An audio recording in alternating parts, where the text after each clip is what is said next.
Sasha. Welcome to the Retail Whore podcast. Hi, so I happy to be here. I am super excited to interview you. I feel like you're kind of like a retail lifer like myself. Yeah, I grew up in it for sure. Tell everyone a little bit about yourself and your brand. Okay, sure. So where to start? Well, I own a gift shop with my mom. It's called Wish in Walnut Creek, California, and it's actually perfect timing to do my first podcast because we celebrated our 10-year anniversary last week. Congrats. That's amazing. So super exciting. I can't believe it's been that long. And so I guess we can go back a little bit to how we started it and where I come from, if you want to jump into that now. I want to start first because I will get to the store part of it. I just wanted everyone to know your brand, and you own the store with your mom, Yes. which I love that you guys are partners together. I want to go back to because you've been in a family of retail forever, and you've also been in the backside of retail for brands like Sephora and like some big brands that are different than, I mean, they are retail, but the different side of it. So tell me a little bit about being raised in Carmel and how you ended up well, you lived in Italy. I'm turning into an old lady. I'm like tripling over my words. Tell the story about coming out of school and how you ended up with working with your mom in her candle store. Okay, so even going back to like my grandpa was huge in retail. He had stores all over California, and then my mom also, born into it. She, growing up, I say growing up in her life, has had retail stores all over. And when I was in high school, maybe before that, I don't remember. She opened a candle store in Carmel, and so I worked for her, after school on the weekends, and then I worked for her when I would come home for like Christmas break. It was really fun because we would open. So she had one store in Carmel, but then we would open a pop-up store for the holidays, at Oh, the mall in Monterey. So that was perfect timing because I was home for like 6 weeks and we'd do it together, and we had a great time. And then when I graduated from Chico State, my husband, now husband, and I saved money and we moved to um, Italy for like 6 months. So while we were saving money and living at home, I was working for my mom again. Um, then we went and, just traveled and had fun for 6 months. And then um, came back, and I kind of had a choice to either stay there and work with her more, but I felt like there was more I needed to explore. So moved to San Francisco, and I got a job. My first job there was for Sephora corporate headquarters. that's amazing. And it was a great place. So I actually just started there at the front desk, and it was the best place to start because I got to learn. I did projects for all the different departments. So it was Mm, like, where do I really want to be? I majored in marketing, and I thought that's where I wanted to be. But it was a great way to really test out all sorts of different parts of retail that I didn't know about since I yeah. wasn't that familiar with corporate retail. Um, and then from there, I moved to it was Bare Essentials, now Bare Minerals, to be in their marketing department because Sephora's marketing at that point was all in New York, and I didn't want to move. What year is So this? um, this was 20 years ago because This I've is had the store for 10, and then So this is uh, way before social media, oh and yeah, the marketing you're now moving into with Bare Essentials is more TV yeah. versus social So media. basically, at this point, Bare Essentials was tiny. I was like, I don't know, 35th employee or something. We all sat on Wow. top of each other in this tiny old office. Um, and their only marketing really was the infomercial at that point. Mm. That was so it was QVC is how she really started to Leslie really started to build the brand, and then infomercial. So when I came into the marketing department, it was just working on producing the infomercial.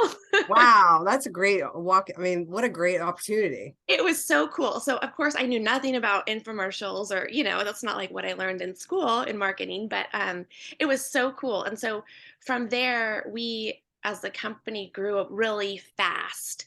And it was so fun because I felt like I was really part of it. I felt like I owned it. And um, we we then, grew up into a big building and thousands of employees in the corporate Wow. office. And from there, so the infomercial was really still, was kind of the cornerstone of their marketing department. But then we branched off and started doing um, real commercials and a lot of video content for social media and that kind of stuff. So I learned a lot there. I was there for 8 years. That must have been wild going from like where there's not really any social media and where you're doing infomercial into like the beginnings of social media. Like Totally. how that must have been like, what was that? What did social media look like? Because I don't even remember what that looked like. I mean, Yeah, it's hard to remember too. And it was like, what I do remember was always feeling like I didn't know what I was doing because I mm, didn't, because it was like, right when you learn, okay, now I know how to produce an infomercial, then it's like, okay, now you're going to produce this online commercial. It's like, okay, what is an online commercial and what is social, oh my like, gosh. so it was that constant feeling of not knowing what I'm doing. But I think that's the best way to learn. You got to figure I it out. 100%. One thing I want to go back to is because you didn't include your grandfather's stores and Mhm. like so what did your grandfather, what were his stores? So he had men's clothing stores, like all over the Monterey Bay Area, and then he also owned Celix Formal Wear, which was a tuxedo rental. I Wow. think it's actually still around. He sold it, a long time ago, but Celix Formal Wear, and then Butler's Uniforms, which was police and fire uniform outfitters Wow. all over. And then your mom decided to open her, what were your mom's stores? So my mom, she owned clothing stores. Think clothing was her biggest. She worked, in retail all her life, and then she owned, I know, a clothing store in Chico, long, long time ago before I went to Chico, and then she opened. Then she was kind of in different parts of retail, doing different things, and then she opened the candle store. Um, Trying to think what else she did. And then my Mm, aunt also, my mom's sister, owns a gift store. She wow, has you really like, are like retail yeah, family. yeah, we That's really are. It's fun. funny. Well, my, so what is a, I mean, this is a total sideline question, but like obviously with fourth quarter and obviously with Black Friday, like what did that look like for your house for the holidays with everyone's in retail?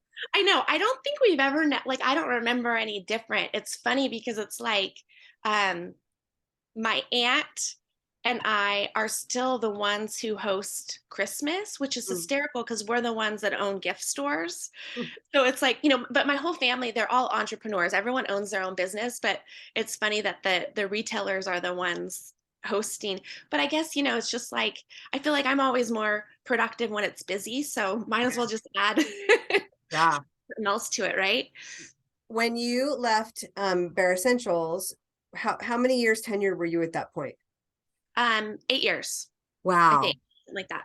And did Yeah, I you think leave to start your new store or did you leave just because you'd had enough? but kind of everything. So I think I had just gotten to a point there where, like I said, it started when it was so tiny and I was doing so much. And I think it just got to a point where it had become so corporate, which is not bad. It's just I really like the Yeah. startup and the feeling of like owning something and Mhm. the real creative process. And so, 8 years down the road, it had been bought by a huge company and it was, just much more streamlined and corporate, which is great for them. It was just, I think I had kind of outgrown my place there. And Yeah. so when I went on maternity leave with my first daughter, who's now 10 and a half. And right before I had her, we moved to the suburbs of San Francisco. And so then when I went back to started commuting to work for an hour each way Uh, with a baby at home, and was kind of like realizing, I don't think I love it as much as I used to. It's just not my, I'm not being able to be as creative as I used to.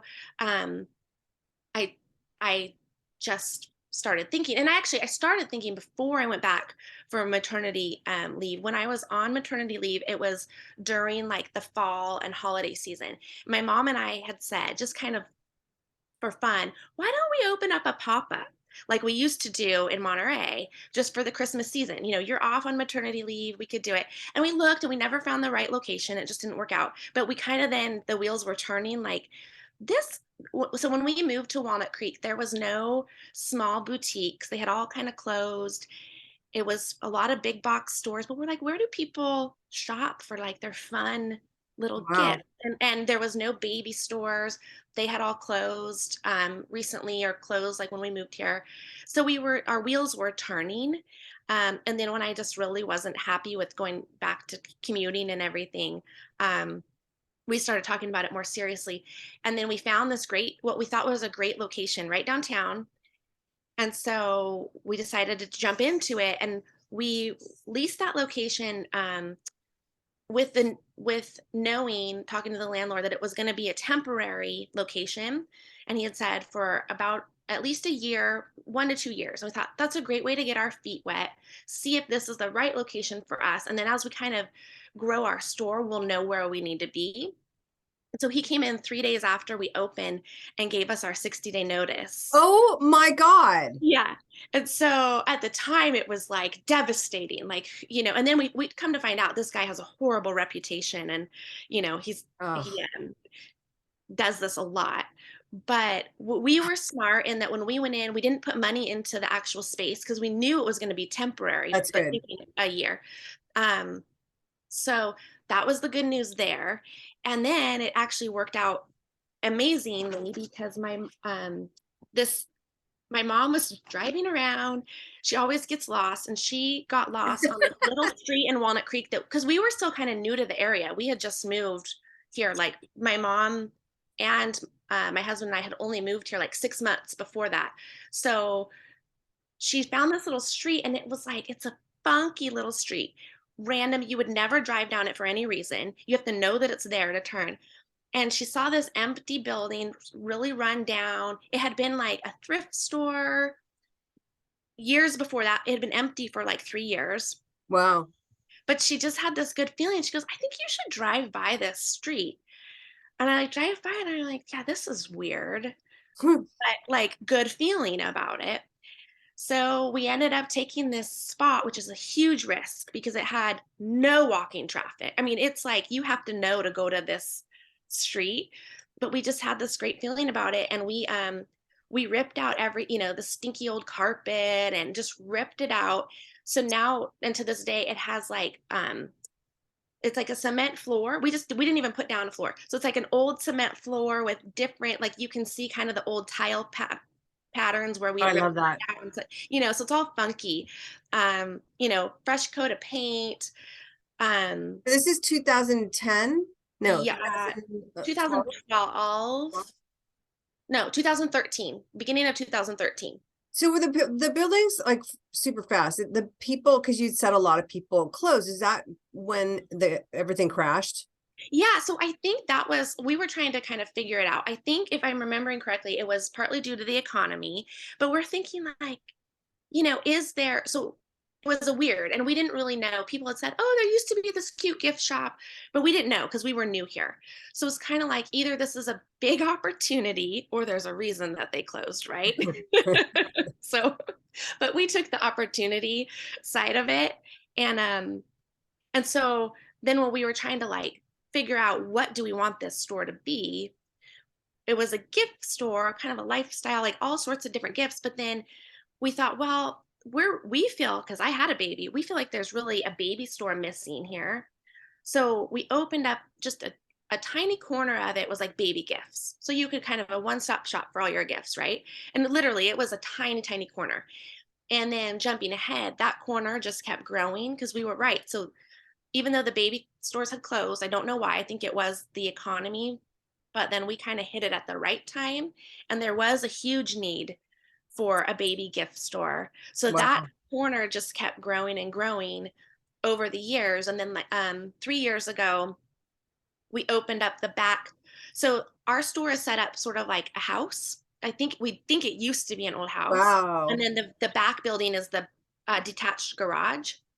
So we had rented that out to people, to different tenants and different parts of the store. We rented out just to help us make money until we could fill the whole store. Yeah. Then 3 years ago, we took over that part of the lease and opened up all baby and kids, and it's about 1,000 square feet back there. So it's it's pretty big. And now that's so it's like that it's just grown and grown and grown, and we've seen like, oh yeah, that was a good opportunity, and people were wanting that, but it was scary at first when everyone was closing. I have so many questions now. Okay. How, so, okay, how did you decide okay, let me start. Which lines did you start with in the beginning, and where did you source them from? I mean, your mom's obviously knows the industry, and I'm guessing San Francisco Gift Mart was still open then? Yeah, I think San Francisco Gift Mart was open. It was really small, but I think it was still open for a couple years. So in between, let's see, I can't remember my mom's timeline, but in between when she had closed her candle store, or not closed it, sorry, she sold it. Then she started working for Illume Candles on the Oh, wholesale side. Lynette. Yes. Oh my Yeah. God, how funny. Yeah. So she had known Lynette from like Illume. We were, when I say we, her candle store in Carmel was like one of Lynette's biggest volume accounts, and it was the tiniest. It was she'd have to tell you how many square feet. It was like 200 square feet. It was filled with Illume candles, like, and we would Wow. sell those like crazy. So she knew her from that. Then started working for Illume on the wholesale side. Um, so she was, in the industry for so much, she knew a lot of the reps and stuff. And so Yeah. I think if I'm remembering correctly, that's how she knew, or how we met Carla, who who's our rep. Yeah, love For, her. so then Carla started as like our first rep when we Hmm. opened. Um, Hi, Carla. yeah. And then, yeah, I'm trying to think. So then we would go to the San Francisco gift show, the Vegas gift show. More recently, we branched out and got to go to Atlanta. I still have not been to New York. My mom's been 1,000 times, but with our store, we haven't been. So It's I love New York. It's it hasn't recovered from COVID and yeah, Javits and the cost of yeah, renting spaces there. And Dallas is really good. Atlanta is really good. yeah, I do love the experience in New York, but it hasn't come back 100% yet. So it's, right, it's a long way to go and expensive, right, to be there for 2 days, like yeah. where Atlanta and Dallas, it's like Dallas is massive. Like, Okay, then I'll have to go to Dallas next. I've done the, no, I haven't done Dallas. yeah, they have apparel and they Yeah, have women's, kids, men apparel, and then they have all the neighborhoods that are the temporaries, and then yeah. they have all the buildings. I mean, there is a lot to see, a lot of Okay. found objects too. Now I'm like giving plug to but Yeah. so did you guys know, other than like testing a little bit of kids, did you know what other departments you wanted? I mean, because your mom being seasoned and you being in retail before, like you obviously, I'm guessing, had some kind of idea, or did you just hit the shows and like, let's buy it all? Well, we kind of had it was like yes and no. We had some ideas based on what sold well at the candle store, because she sold gifts too. And then my aunt has a fabulously successful gift store in Salinas. So we kind of knew like, well, these are some like tried and true brands that she loves. Um, and then, but it was weird for us because we didn't know who our customer was, Yeah. being new to the area and having this new funky spot. So it was trial and error for sure. So we started out with kind of safe, candles. Everyone loves a candle, that kind of thing. And kind of home decor, kind of think what else we started with a little bit of jewelry. We just tried to think of stuff that's really easy to give as a gift. And Yeah. then, and like I said, we were hesitant about the baby department, but it's just grown like crazy. I think another area now, 10 years down the road, that's grown for us a lot that we weren't expecting was um, apparel, but not like serious, like clothing, like sizes and everything, more like Barefoot Dreams, Yeah. where it's an easy gift to buy because there's maybe a few sizes. some of the loungy, the pajamas, that kind of stuff. Apparel does so well in, I mean, I know I've talked about it in the podcast, but where Verse Pharmacy is one of my accounts, and they have 5 locations. It's like, it's a pharmacy, but their gift store is amazing. I mean, it's like it's really like a mini Anthropologie, and since there's not a lot of shopping around where they are, but apparel, like for those gift stores that are thinking about it, Yeah. apparel literally drives their business now. I mean, it's like that It's is the so number good. one thing.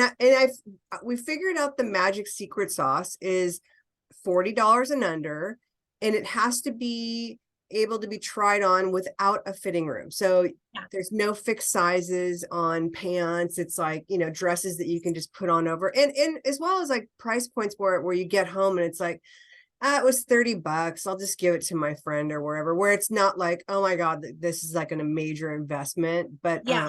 that's like the get apparel and gifts that's not surprising at all that it's done well. So I'll have to pick your brain for some brands, because right now we do really well with um the the higher price, like Barefoot Dreams is I would say, yeah, wow. $200. Same with the pajama lines we carry and some of the loungewear. But I would love to bring in more, like anything, any t-shirt or like sweatshirt we bring in that's under 40, $50 flies out. So Wow. I would love to know some more like tried and true brands that we should Yeah, and plus, like, like find. a lot of it, like for us, it's like we're in LA, so it's hard because like all the gift lines have started putting out apparel now, like Yeah. Makai and Demdaco and cute apparel, but there a lot of it is what we can get downtown LA in the cash and carry district. And it's like, I feel bad because the reps are like, oh, this is doing so well. And it's like, it's actually going to be more than what we get it for downtown. And Right. it's like cash and carry, like there's a lot that you can do, like a high-low mix, Yeah. because once it's out of the packaging and it's hung next to better upper goods, it reads perfectly well with it. And Sure. it's like the markup is great. I mean, it's like some of it, honestly, like you can get a 5.0 markup on it. I mean, it's Yeah. not all of it, certainly, especially now that with China and what's going on, but I mean, it's like it's an easy fix to like fit in your store. And since it's downtown, it's like you can just go and drive your car. I mean, a lot of people that are out of state will fly in and they'll buy cheap suitcases downtown in the cash and carry district, and they'll fill their suitcases, Yeah. and it's like $35 to check a suitcase versus whatever it is to ship. Ship it for sure. It's sunny and it's raining right now. It's so weird. I Um, but I mean, you could easily come down, but sorry, we got super know sidelined. you have to, because I chicken out because I don't, that to me, because I've never been, is overwhelming. So maybe you can hold my hand a little and tell me where to go. Yeah, And I do cash and carry tours of people because it's yeah, like, I mean, it's really big. I mean, yeah, it's a lot of blocks, and it goes everything from quinceanera stuff to right. like super cute, like joggers and sweatshirts. I Yeah. mean, like super cute stuff. I know I've said that 17 times now, but so when you decided, there's a question that I had, and now I'm like, of course, Sorry. drawing a blank. No, it's you were doing the different categories, and it's going to come to me. I swear, I know it. I don't know if Catherine's going to edit this out. But it's always interesting to find out when people, are opening a brand new store, like what you're starting with, because I know a lot of stores that, and you're lucky because you had your mom and she's been in it. And because Yes. I think a lot of people don't have a plan when they get to the store. Did you guys have a known budget or a set budget? It's hard to remember exactly how we started. We did, because we only had, as much money as we had, or that we could finance. So there was definitely a strict budget at that point. And that's why we didn't fill up all of our rooms. And it sounded like I was listening to Iris's podcast that you did the other day, and it sounded like she was kind of the same way. You started with like the one part of the store, Mhm. because we didn't have enough money to buy merchandise for the whole thing. We have a huge store. That's Um, smart. And so it was kind of like we would block off rooms as like that was like back room. And then we ended up subleasing a couple rooms for offices and stuff until we could fill it all. Because if you go in and try to fill a whole store and you don't even know yet who your customer is or what is truly going to sell, Yeah. 'cause a lot of times there's no way to know until you bring it in and you try it. Because, it's just, there's things that you think, oh, that's going to be perfect. And then it's a flop. And so, That's my next question. yeah. Well, I did remember my question. My question was, is how did you, because you're in this random, as you said, neighborhood and streets, like, how did you drive traffic there? Like being brand new, like, how did you get people? And this is, social media is going on at this point, but I'm sure it's not Barely. Like, what yeah. it is, what it is now. So social media has been huge. And I did start Instagram, right when we started, so 10 years ago. Um, that's been huge. But really, like the old fashioned social media is word of mouth. And Mhm. that is what has really made us successful. And so we owe it really to our customers for being Wow, I love that. such ambassadors for us. I Mhm. mean, everyone that walks in is like, "Oh, I've been hearing about your store. I'm finally here." Or the other thing, being a gift store, we have this advantage is we gift wrap everything with it's a gift bag, so it's all branded Wish. So everyone that gets a gift thinks, "Oh, where is this store? I've never seen it." So That's that's smart. huge for us because Yeah. really we gift wrap almost everything that people buy. So it's going into someone else's hands, which is really, it's not free advertising because it costs us to gift wrap, but that's our biggest That's smart. I advertising. mean, it's we had I don't know if you heard the interview with Doc's Design, and she, your branding is your calling card, and knowing, having your brand being out there and being passed around at parties and stuff like that, that's huge. And I don't think people, because there's a lot of people I think that skip on the gift wrapping because it does cost more. And it's like, but if you think about it in that way, it's just part of marketing. And if Oh you, yeah, and it's like one of the cheaper forms of advertising you can do, really. I mean, it costs a lot, but still it really works. And I think also just giving people something to talk about. So whether it was like our unique, we really try hard to have unique items that you don't just see everywhere. So that gives people something to talk about. And also the way we treat them when they come in, mm, and that just, having like over the top customer service, treat you like family, we thank you. talk to everybody. I can't like still, and I'm sure this drives you nuts too, is if you go into a store and no one says hello and you're like, Oh my God. I talk about that all the time. It's like, and showrooms as well. Like oh, it's you'll go to crazy. the gift show and it's like you walk in and the rep is like on their phone. Cause granted, there's some showrooms that use slow periods. And it's like they're so engrossed in their phone that they don't look up. And then to make matters worse, it's like dead quiet. So you're like, Yeah. is it This okay is if I awkward. come Yeah. in? Like, but stores, it's like there's so many stores I've gone into and it's like they're, I this is no gush or this is no crush on someone, but it's a lot of it's like two young girls that probably go to school together and they're friends and they're Mhm. way more engrossed in talking to each other and on their phone. And it's like I literally, like, one store I went into and it was like I really wanted this dress and it was like they literally would not look up and I was like I'm trying to find the Yeah. other size and I'm trying to find, and they literally, and I was just like, fuck this. And I just walked out and it's like Sure. it made me, I literally wanted to send somebody a letter. And it's like, I'm like, I'm not going to be that old lady. But it's like, I mean, I wish retailers would spend more time asking their customers what their customer experience was like. Yeah. And I feel like you would hear some good things and you would hear some bad things, but treat it as, a lesson on how to improve your customer service, because that honestly is like, that is the reason why you've been in business for 10 years. I For mean, sure. For sure. And I think it's still something we struggle with on a daily basis because we have wonderful employees. And some of them are so task oriented that, like, when we give them something to do, like, here's your list to do today, or here's what you need to check in today, or whatever, they're like, okay, I'm going to get this done. And it's like a constant, like, I don't care if if everything on this list does not get done, that's great to me because that means you were talking to every customer and you guys were busy. And so don't, so it's a struggle because people want to get the tasks done and be a great employee in that way. And it's like, I don't care if, if the store is a mess and nothing gets done. If that means you were talking to everyone that walked in, great. We'll get that stuff done after hours or another day, you That's, know? I used to, when I was managing, it would be like going into the store and like the store would be trashed. And it's like, you look at the sales and it's like, damn, they overdid it. I can see why it's trash. And then you have Yeah. days where you come in, the store's trashed and it's like, you had a really shitty day. Like, what did you Yeah. guys do? Like, I don't understand. Like, the For store's a sure. mess, and it's like, it's that's a constant battle, I think, with retail. Uh, Yeah. It's uh, hard. how how how many employees do you guys have, and how long have? Because it sounds like, I'm guessing some of them have been there with you for a long time. Yeah. Oh gosh, we have I think five, five right now.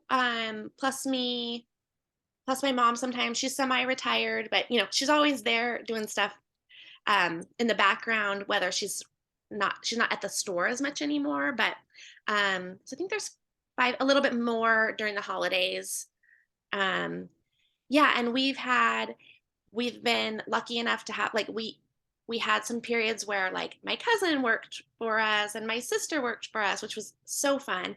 And so I think that I love working with family and being in that environment, so we try to hire people to be around us that we all treat each other like a family as well, I because you love don't want to go into like a stiff workplace where you're feeling uncomfortable, or we want everyone to be happy, including the employees, which, if happy employees will make happy customers, Yes. so Well, I love you love working with your family, because I think I'd kill my mother if I I know. worked with you. I mean, honest to We're God, lucky. like, I love my mom, but I honestly think I'd probably kill her if I We're super lucky. There's some that can work together and some that can't. And yeah, I loved working with my sister too, which is so funny because we're so polar opposite in every way. But I think that's why I loved having her there, because she's good at everything I'm not. So she's by trade a chef and opened many big successful restaurants. So Wow. she's super organized, super on task. Like, she doesn't let anyone get away with anything. I Employees are love all, her. in line, and where I'm just like, I don't know. So I miss having her there. But How do you guys like, for the workload, how, like, what's everybody's job, not job description, but what's everyone's roles?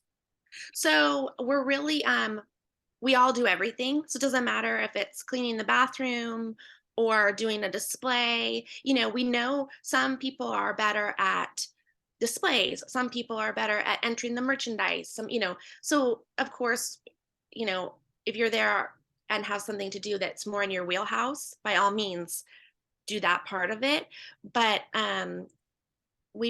everyone does everything. And I I love think it's that. fun because you may not go into it knowing how to do displays, but then you learn and you kind of get to play with more creative side. And I think, people like learning that side of it, and vice versa. Even though we don't love, like, let's say, learning Shopify, you come out of it thinking like, oh, well, at least I have this new skill now and I'm able to do this side of this business as well. So Well, it's that learning curve. And like you had said, why you loved starting at Sephora, or Sephora at the front yeah. desk, and learning all the jobs. Because I think, I mean, I've always said, and I'm working with someone now, and I've always said, it is really important you understand all aspects of your Yes. business. Like, you don't have to know it inside out, but you should know it, so you can delegate it. If you delegate it and that person does it or doesn't do it right, it's a teaching moment.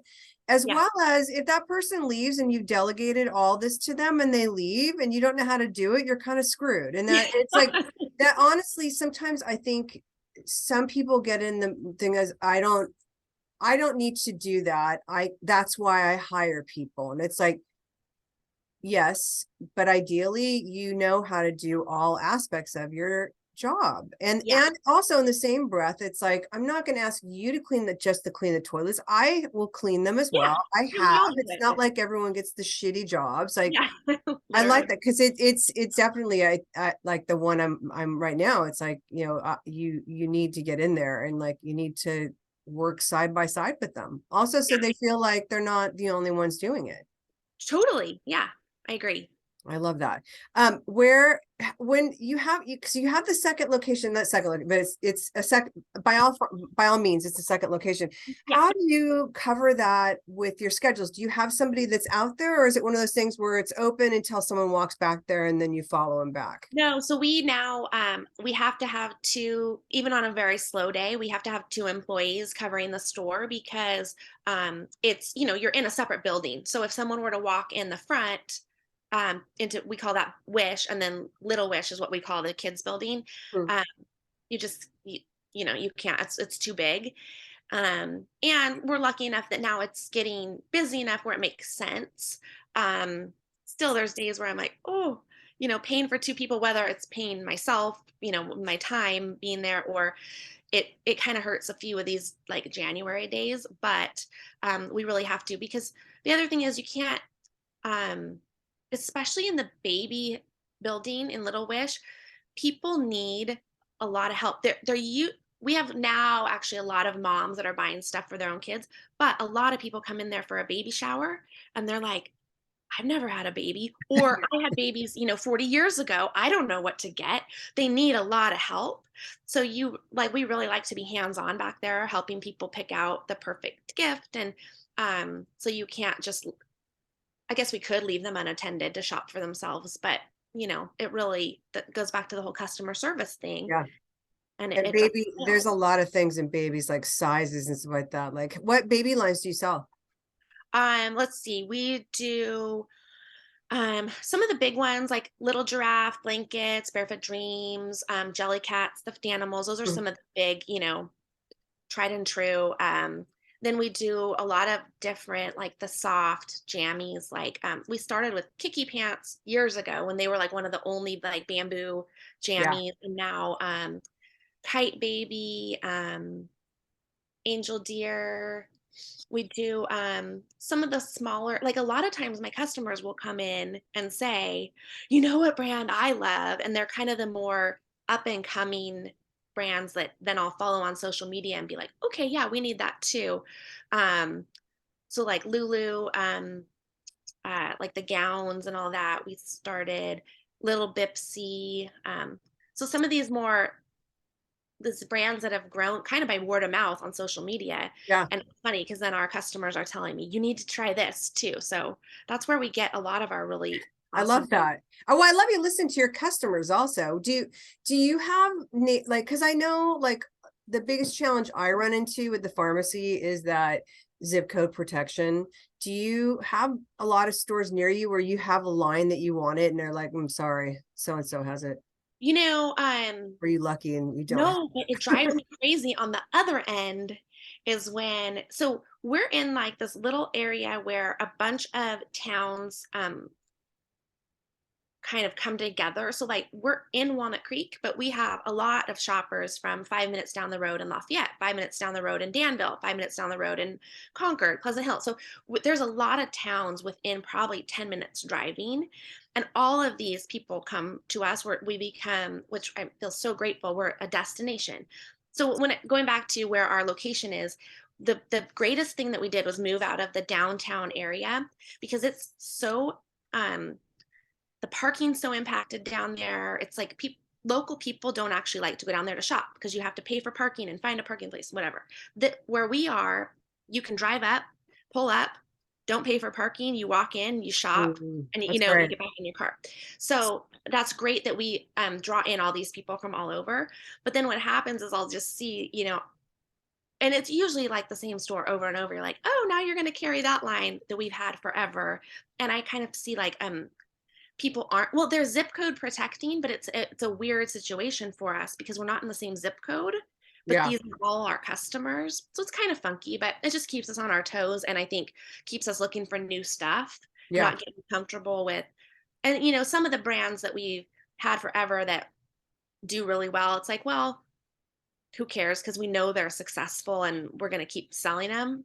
But I'm, it, I'm, it, I'm dying right now. Can you hear this? is it raining? Oh I my can't God, hear it. No. hailing. And we were just saying how it stopped raining. It's full on hail right now. Like This is so weird, right? white. My whole backyard is covered in white. Gosh. This is so weird. I'm sorry. I'm just sitting here listening to it get louder and it's getting You know, I darker. couldn't And hear it. for those of you who are listening to this, because this will probably come out like late spring, we are experiencing some of the craziest weather we've had in California. The temps have been like, we've like now hit records for low temps. It's Yeah. kind of crazy. And We now, I can see snow out my window, which is we've never had snow in Walnut Creek. It's like up on the like you can see the mountain and it's, once in a while you'll get snow way up on the top, but it's been covered. It's it's crazy. wild. Yeah. I literally want to show you this because I can see it now. Now I can see you on the see ground. it? It's white. Yeah.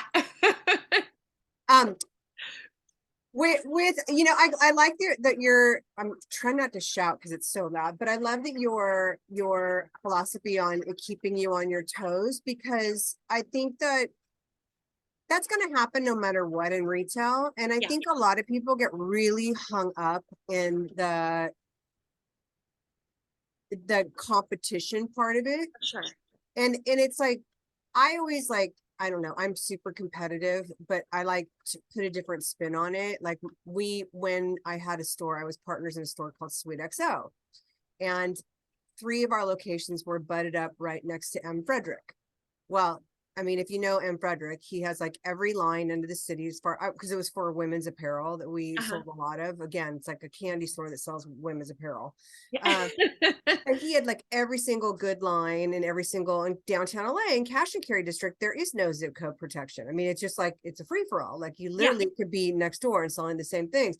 And he would get so mad that somebody would be in our store like every day, and I'd be over there. This could sound so bad. I'd be over in the corner, like, yes, they're spying again. That means we're getting under their skin. It's so bad, but it's like that's truly like that, keeping myself on my toes and Yeah. making sure that like I want people to be worried about what we're doing, but in the same breath, it's like I'm not worried about what you're selling. Like Yeah. I guess Fred Siegel a long time ago told me that. It's like, don't worry about what everybody else is doing, just worry about yourself. And by doing so, it took away a lot of like how people when they carried lines where I'd get pissed off. Then it was like, all right, I'm just gonna find something else. Like it became a game. Like, oh, Yeah. okay, I I'll gotta find find something something else better. then. Yeah. Let's see. So Yeah. now that everyone knows I'm like this evil competitive. I love it. That's Did you funny. do the show season this year? We just went to Vegas. That's all we did so far. How was it for you? What were some of the things you found and loved? Um, let me think. I wasn't prepared for that question, and it was only a couple weeks ago, and now it seems I guess it was I a know, month right? ago. It seems like so long ago. Um, I I did find I'm still looking for something for Christmas to be excited about. Like Yeah. I'm not super like last year I thought Christmas was really boring. I felt like it was the same as the year before It as far as probably was like because the supply chain. yeah, I think that's it. But I was like, okay. So I did find that there's a little more like sparkle and a little more dressiness to Christmas, which is fun because I think everything has been so homey and, Yeah. loungewear and, it'll be fun to do like a real sparkly, Were you buying whimsical. Christmas in January? Do you You do know, that I far do out? a little bit only when only when my reps are like, it's going to be sold out if you don't buy it now. Okay. Otherwise, I drag my feet because I'm not ready. Do you, and this is, I always ask people on the side is like, you're coming off Christmas and now you're buying Christmas. Oh yeah. Like I can't even look at it. Even they tell No. me it's going to be sold out. I'm like, then it's sold out and I don't get it. Cause it's like, I just, because what happens for me, and I don't know for you, it's like, I concept as I shop. So it's like, okay, we'll do a little bit of this and we'll do a Yep. little bit of that. And then it kind of just, turns into this, whatever. I find that if I have bought in January, by the time the summer show rolls around, like I never remember to take pictures of it in January. July, I always remember. This is our Christmas. But January, it's like I don't know what I'm thinking, but I'm not thinking about taking pictures. No, And then I get there and I'm like, I don't even remember what I wrote. Like I don't even remember quantities. And no. it's funny because some of my reps are like, oh yeah, you had this on the order. I'm like, well, at least I'm consistent because Yeah. I honestly don't remember. So that's the same. Like there was only one line that I bought. The rest of it, I'm like, and not really, I didn't see much Christmas at Vegas anyway this year. I feel like there wasn't, maybe I missed it. I don't know. I was there very quickly, only for one night. So I might have missed, but yeah, same with me. I'm not ready because I'm like, what if I find something better in July? You know, Exactly. I'm like that with shopping too. Like for my personal, like buying people's Christmas gifts, I'm like, I wait till the last minute because that's just the way I am. And also because I'm like, well, if I buy it too far in advance, what if I find something I like better? I So won't find it if I buy it that far in advance. Like yeah, oh I yeah, hide it and 100%. then it's like I can't Yes, find it. same, same, True for sure. story. So For I always ask people these last two questions is one is obviously you're very busy and you have kids. How do you find balance and inspiration? I combined two questions right there.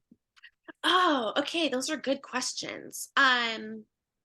Oh, balance is like a daily, I won't call it a struggle, I'll just call it a daily exercise. Because I was just thinking like when we, especially well with kids, but also with a retail store, it's like a kid, it changes all the time. So it's like by the time you think that you get like your balance down, someone, either the store or a child, is going to have a new phase and it's going to be all thrown up in the air again. So I think Mhm. it's more like not trying to kind of have like a finality, is that a word, to it, where this is what we're going to do. It's more like this is what we're doing this week because it's working. That's good. You know, can't think too far ahead about it because it will all change, Yeah. whether it's your store, your employees, or the business or the kids, whatever. And then the other part, what was the other part? Where do you find Inspiration. inspiration? I find that for me personally, I really have to stay on the creative side of it.